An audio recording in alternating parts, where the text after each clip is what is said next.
Tiruchendur doctor Sivanthi Adithanar கல்வியியல் கல்லூரி உங்கள் எதிர்காலத்திற்கான சிறந்த தேர்வு. திமுக கோபம் கொள்வது ஏன்னு மார்க்சிஸ்ட் கம்யூனிஸ்ட் கட்சி ஒரு கேள்வியை முன்வைத்து பல்வேறு விஷயங்களை தெரிவித்திருக்கிறது. கூடுதல் விவரங்களை செய்தியாளர் தாயுமானவன் வழங்க நாம கேட்கலாம். தாயுமானவன் வணக்கம். மார்க்சிஸ்ட் கம்யூனிஸ்ட் கட்சி சார்பில் என்ன சொல்லப்பட்டிருக்கு, முழு விவரங்கள்?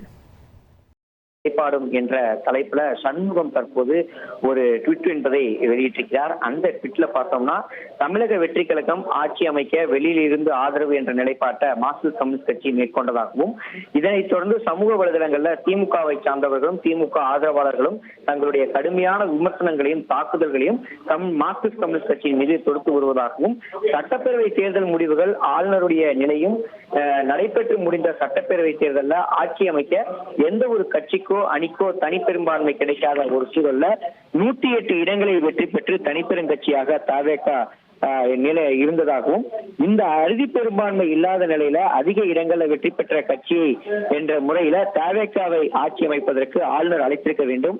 ஆனால் ஆளுநர் அறுதி பெரும்பான்மை நிரூபிக்க 118 இடங்கள் தேவை என்பதை தெரிவித்து தொடர்ந்து அழைப்பு விடுக்க முடியாத ஒரு சூழலை பார்க்க முடியுது. இந்த நிலையில தான் குடியரசுத் தலைவர் ஆட்சி கொண்டு வரப்படக்கூடாது என்பதற்காகத்தான் அத்தகைய நிலைப்பாட்டை எடுத்திருந்ததாகவும், அதிலும் கூட வெளியிலிருந்து ஆதரவு என்ற நிலைப்பாட்டையே சிபிஎம் எடுத்ததாக குறிப்பிட்டிருந்தார்.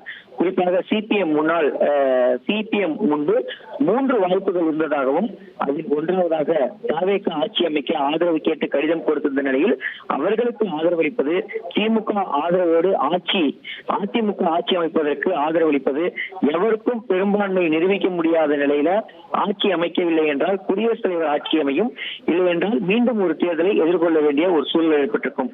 இப்படிப்பட்ட நிலையில் தான் திமுக அதிமுக ஆகிய 2 கட்சிகளும் இணைந்து சந்தர்ப்பவாத ஆதரவு அளித்து ஆட்சி அமைப்பதை கம்யூனிஸ்ட் கட்சி விரும்பவில்லை எனவும், எனவே மாறாக தமிழக வெற்றி கழகம் ஆட்சி அமைப்பதற்கு ஆதரவு கேட்டு கடிதம் கொடுத்திருந்த நிலையில அவர்களுக்கு நிபந்தனையோடு அவர்களுக்கான ஆதரவு என்பது வெளியிலிருந்து வழங்கப்பட்டிருப்பதாகவும் அவர் குறிப்பிட்டிருக்கிறார்.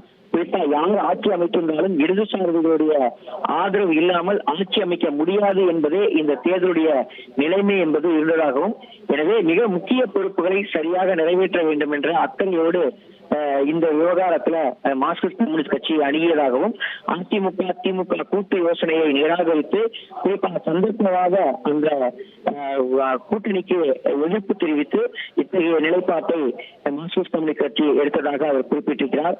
குறிப்பாக சொல்ல வேண்டும் என்றால், ஆதரவு கேட்டு தவேக அளித்த கடிதத்துல மதச்சார்பின்மை கொள்கையில எப்போதும் சமரசம் செய்து கொள்ள மாட்டோம் எனவும், அனைவருக்குமான ஆட்சியாக இருக்கும் என, நேர்மையான ஆட்சியை தருவோம் என தவேக ஆதரவு கேட்டு கடிதம் வழங்கியதன் அடிப்படையில் தான் ஆதரவு என்பது தவேகாவுக்கு வழங்கப்பட்டதாகவும், அது மட்டுமல்லாம வெளியிலிருந்து ஆதரவு என்ற நிலைப்பாட்டை தான் தற்போதும் வரை மார்க்சிஸ்ட் கம்யூனிஸ்ட் கட்சி எடுத்திருப்பதாக அவர் குறிப்பிட்டிருக்கிறார்.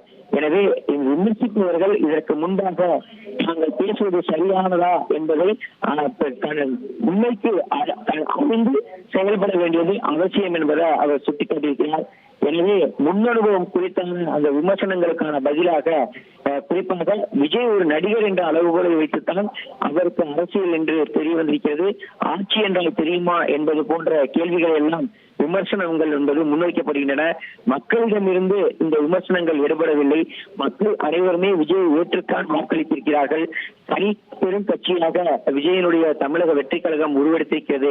இப்படிப்பட்ட நிலையில அவர்கள் ஆட்சி அதிகாரத்துல எப்படியாக செயல்படுகிறார்கள் என்பதையும் வரும் நாட்களில் நாம் பார்வையிட வேண்டிய ஒரு சூழல் இருக்கிறது. எனவே விமர்சனங்கள் முன்வைப்பவர்கள் தகுதியின் அடிப்படையில் முன்வைக்க வேண்டும் என்பதை அவர் குறிப்பிட்டிருக்கிறார். இப்படிப்பட்ட நிலையில தான் இந்த விவகாரம் தொடர்பாக பல்வேறு விஷயங்களை அவர் சுட்டிக்காட்டியிருக்கிறார். உங்களுடைய விரிவான விவரங்களுக்கு நன்றி தாயுமானவன். திருச்செந்தூர் டாக்டர் சிவந்தி ஆதித்தனார் கல்வியியல் கல்லூரி உங்கள் எதிர்காலத்திற்கான சிறந்த தேர்வு.